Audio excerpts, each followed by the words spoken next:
ST팜 같은 경우는 저희가 전날 한 30% 되는 수익률로 전량 매도를 했습니다. 자, 매도했던 이유는 단순하겠죠. 우리가 보고자 했던 2025년 나올 수 있는 이슈는 모조리 확인했다. 생물보안법은 통과가 되었고 STP040에 대한 임상 중간 결과도 발표가 되었고 두 가지의 핵심 관점을 보고자 저희는 94,500원에 선진입했었고 두 가지가 모두 반영된 지금 가격, 지금 구간에서 전량 매도를 진행한 겁니다.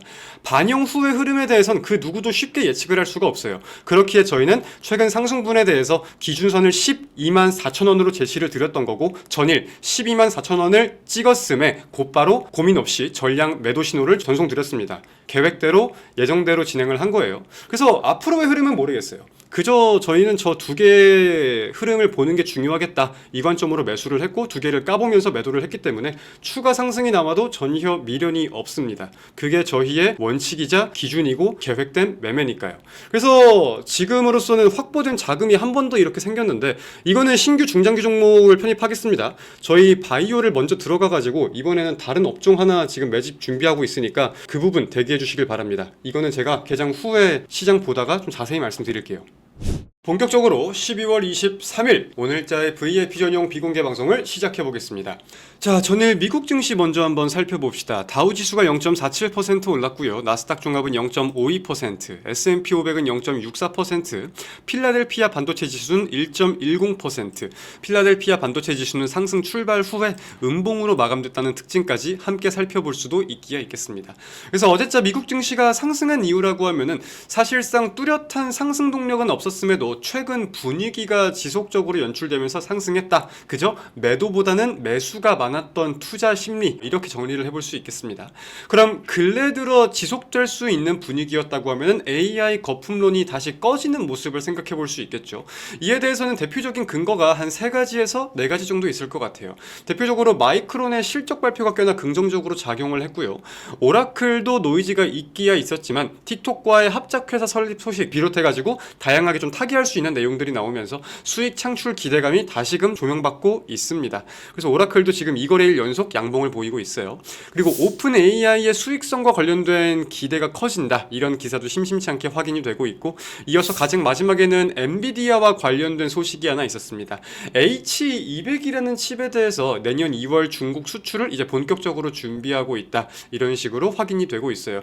초기 출하 기준 8만 개 이하의 칩을 수출할 거다. 4만 개에서 8만 개 정도를 예상하고 있다라고 밝히고 있는데 기존 중국 정부 같은 경우는 엔비디아의 칩에 대해서 사용을 하지 마라, 주문을 넣지 말아라 이런 식으로 권고를 했었는데 H200 같은 경우는 H20보다 한 6배 정도 성능이 좋거든요. 그래서 중국에서 수요가 더 증가할 수 있을지 여부도 우리가 중요한 포인트로서 접근할 필요가 있겠습니다. 그래서 연말을 앞둔 증시에 대해서 우리가 기억해야 할 특징은 이제 분명해진 것 같아요. 일단 첫 번째, 휴장일, 성탄절이죠. 그리고 연말을 앞두고 거래가 매우 한산하더라. 두 번째, 대형주의 상단은 막힌 채로 중소형주에 몰리는 수급이 꽤나 부각되더라. 이거는 최근 국내 증시에서도 좀 많이 부각이 되는 것 같습니다. 대표적인 테마가 우주항공이고요. 그리고 세 번째, 아까 말씀드렸듯 연말에는 기관 투자자의 연말 결산이 진행됩니다. 윈도우 드레싱이나 차익 실현이 진행된다는 뜻이죠. 그리고 대한민국 증시의 경우도 마지막으로 볼 때 배당 기준일이 이제 연말이 아닌 곳이 많아요. 그 정상 기준일이 좀 바뀌면서 별도 공시되는 배당 기준일을 확인해라. 배당을 주는 기업이라고 해서 무조건 연말에 주는 거 아니다. 이렇게 확인할 수 있겠습니다. 그래서 이 특징 정도는 알고 증시를 확인하는 게 중요하겠고요. 자, 그리고 신규 회원분들께 공지 하나 드리겠습니다. 아마 이제 지금쯤 어떤 종목을 먼저 매수하면 될지가 가장 궁금하실 텐데요. 말씀드리겠습니다. 저희는 두 종목은 잡고 시작합니다. 기존에도 2026년을 위한 포트폴리오로 분명하게 준비한 후에 편입을 한 종목이고 그 관점은 여전히 동일하게 작용하고 있습니다. 저희는 현 시점 두 종목은 잡고 가겠습니다. 분할 매수 전략표에 대해서도 바로 좀 안내를 드릴게요. 자, 저희 AP투자연구소 홈페이지에 들어와서 보시면은 VIP 추천 종목이란 페이지가 있습니다. 이제 단기 종목 같은 경우는 저희가 여기에 올려두지는 않지만 증시가 밀릴 때 분할 매수를 할 수 있는 그런 종목 종목들에 대해서는 이렇게 추천 사유, 증시가 밀리면 더 사야 하는 이유, 어떤 가격에 더 살 건지를 정리해서 올려두거든요. 지금 가장 마지막 12월 19일 추천 종목으로 되어 있는 이 종목이 1차 매수가 91,700원으로 되어 있는데 한 92,700원, 93,000원 그 아래까지는 매수가 가능하다라고 말씀드리겠습니다. 그리고 같은 경우는 일단 1차 매수가가 96,000원, 큰 부담 없이 매수가 가능한 국면일 거다 이렇게 말씀드리겠습니다. 그래서 리포트 들어가가지고 방금 말씀드린 두 종목 추천 사유도 확인을 해보시고요. 매수가 진행되면 된다, 우리 2026년을 위한 발단을 떼는 종목이다 이렇게 보면서 매수 의견 드리겠습니다. 자, 12월 23일 국내 증시 개장했습니다. 그래서 ST팜 같은 경우는 저희가 전날 한 30% 되는 수익률로 전량 매도를 했습니다. 자, 매도했던 이유는 단순하겠죠. 우리가 보고자 했던 2025년 나올 수 있는 이슈는 모조리 확인했다. 생물보안법은 통과가 되었고 STP0404에 대한 임상 중간 결과도 발표가 되었고 두 가지의 핵심 관점을 보고자 저희는 94,500원에 선진입했었고 두 가지가 모두 반영된 지금 가격, 지금 구간에서 전량 매도를 진행한 겁니다. 반영 후의 흐름에 대해선 그 누구도 쉽게 예측을 할 수가 없어요. 그렇기에 저희는 최근 상승분에 대해서 기준선을 124,000원으로 제시를 드렸던 거고 전일 124,000원을 찍었음에 곧바로 고민 없이 전량 매도 신호를 전송드렸습니다. 계획대로 예정대로 진행을 한 거예요. 그래서 앞으로의 흐름은 모르겠어요. 그저 저희는 저 두 개의 흐름을 보는 게 중요하겠다 이 관점으로 매수를 했고 두 개를 까보면서 매도를 했기 때문에 추가 상승이 남아도 전혀 미련이 없습니다. 그게 저희의 원칙이자 기준이고 계획된 매매니까요. 그래서 지금으로서는 확보된 자금이 한 번 더 이렇게 생겼는데 이거는 신규 중장기 종목을 편입하겠습니다. 저희 바이오를 먼저 들어가가지고 이번에는 다른 업종 하나 지금 매집 준비하고 있으니까 그 부분 대기해 주시길 바랍니다. 이거는 제가 개장 후에 시장 보다가 좀 자세히 말씀드릴게요. 자, ST팜 매수 관점, 매도 관점 복귀 한번 간략하게 해보겠습니다. ST팜 같은 경우는 저희가 8월 말에 제약바이오에 대한 편입이 필요하다는 관점으로 이렇게 중장기 관점에 더 떨어지면 더 살 수 있는 자신 있는 종목으로서 편입을 했던 종목입니다. 그래서 홈페이지를 보아도 이렇게 분할 매수 전략표와 추천 사유에 대한 리포트가 존재를 하고요. 매도 관점이라는 걸 볼 때에는 우리가 어떤 관점으로 매수를 했는지를 먼저 알아야 합니다. 그래야 매도 관점이 이해가 될 수 있고 이 두 개가 있으면은 우리가 어떻게 돈을 버는지 어떤 과정으로 계속 매매를 해오는지 여부가 나오는 거예요. 자, 그럼 그 부분을 확인해 봅시다. 자, ST팜 우리가 바라봤던 관점 첫 번째, 미국 생물보안법의 최대 수혜주, 그리고 실제로 그 생물보안법은 미국에서 통과가 되었습니다. 하여 지금 이런 내용은 ST팜의 중장기적인 로드맵에 대해서는 모르겠지만 우리가 연내에 봐야 되는 일정 관련돼 가지고는 현재 가격에 반영이 되어 있다고 이해를 해볼 수 있을 거예요. 그리고 바이오는 이 종목으로 종결하는 이유에 대해서 본다고 하면은 10월 중 HIV 치료제에 대한 임상 결과 공개를 예정하고 있으며 중간 결과입니다. 해당 품목의 경우 이미 안전성이 입증된 만큼 긍정적인 결과와 기술 이전에 대한 기대가 높은 시점이라는 내용입니다.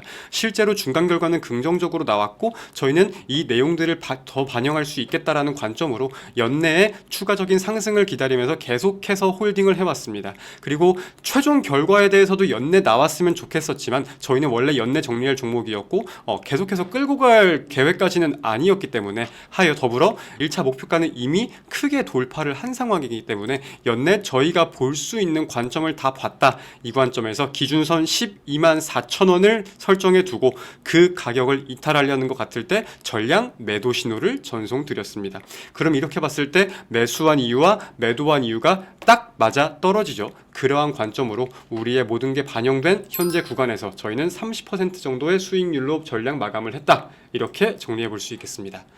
신규 회원분들께도 드리고 싶은 말씀이 이거 한번 잘 들어주세요. 저희가 돈을 버는 방식은 좀 단순합니다. 매수의 이유가 있었듯이 매도 또한 매수 관점을 빗대어 보면서 모든 게 반영되었을 그때 매도합니다. 저희 매집 종목 중에서 12월 매도한 종목들에 대한 결산을 보면 이해가 훨씬 쉬우실 거예요. 리노공업, 칩셋미디어, ST팜 세 종목이 있는데 자, 리노공업 저희가 주목했던 관점은 AI향 소켓 증가 그리고 반도체 신기술, 신제품 출시에 대한 탑픽으로 꼽을 수 있던 종목이었고 플러스 10% 가던 게 손실권으로 접어들어도 같은 관점으로 전량 홀딩했습니다. 이후 구글의 TPU 활용 사례가 부각되면서 30% 수익권에서 전량 매도가 진행되었고요. 칩셋 미디어 일전에 절반 매도하고 늘 강조를 드렸던 말씀은 연말에 우리가 지켜볼 내용들, 바라보는 내용들이 나올 것이다. 2차 매수가 줬어? 2차 매수하면 돼. 연말 일정에 따라 부각 가능성 높고 우리는 그때 매도한다. 실제로 12월 들어가지고 부각되는 모습임에 전량 매도했습니다. ST팜 방금 말씀드렸듯 HIV 치료제 임상 이상 생물보안법, 이 두 가지가 핵심 관점이었고 이 두 가지 관점이 맞아 떨어지는 모두 확인을 한 현재의 구간에서 마찬가지로 30% 수익권 전량 매도. 자, 어렵지 않죠? 물론 단기 종목에 대한 매수와 매도도 있기야 있겠지만 더욱 중요한 거는 비중이 실리고 돈만 투자하는 게 아닌 돈과 시간을 함께 투자하는 이런 중장기 매매거든요.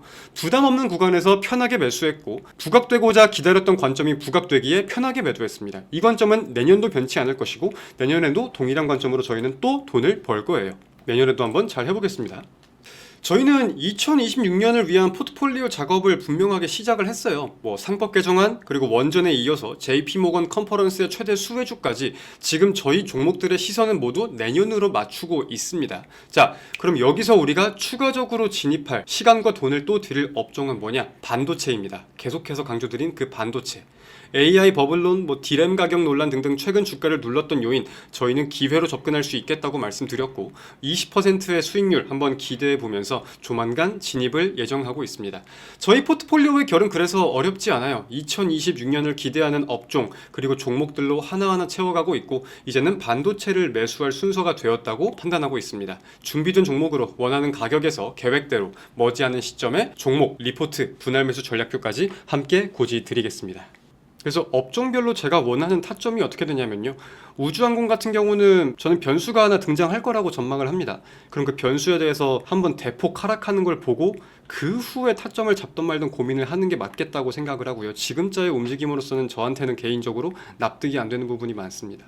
그리고 로봇 같은 경우는 오늘자에 돌파해주는 자리가 제 기준 타점이라고 볼 수는 없다 라고 좀 말씀을 드렸었는데 CES 전이든 CES 후든 차익 실현 물량을 한번 받아내는 걸 보고 저는 편입할 생각이 있습니다. CES가 그래봤자 1월 초라서 얼마 안 남았어요. 그래서 로봇 우주항공 테마에 대해서는 그렇고 반도체에 대해서는 아마 연말 진입을 좀 염두에 두고 있습니다. 연말 2025년 마지막 종목이 아마 반도체 매집주가 되지 않을까 생각을 하고 있어요. 이거는 종목이랑 분할 매수 가격이 확실하게 정해지면 제가 다시 고지를 드릴 것이고, 제약바이오 같은 경우는 저희가 지금 한 종목을 보유하고 있긴 있지만 아까 말씀드린 대로 코스닥 자체에 대한 매도 심리가 요즘 좀 부각이 되는 모습이라 차분하게 지켜보면 될 것 같습니다. 결국 제약바이오는 근데 내년도 JP모건 컨퍼런스를 비롯해가지고 분명한 일정들이 좀 이제 질비돼 있는 상황이기 때문에 차익 물량을 한 차례 걷어내고 다시 한번 분위기를 바꿀 수밖에 없는 그림이 나올 거라고 저는 생각을 해요. 시장의 유동성이 공급되는 거는 분명한 사실이 되었고 그런 와중에서 돈이 몰리는 테마와 종목들은 어느 정도 정해졌기 때문에 제가 지금 말씀드린 테마 안에서의 저는 순환매를 전망하고 있습니다.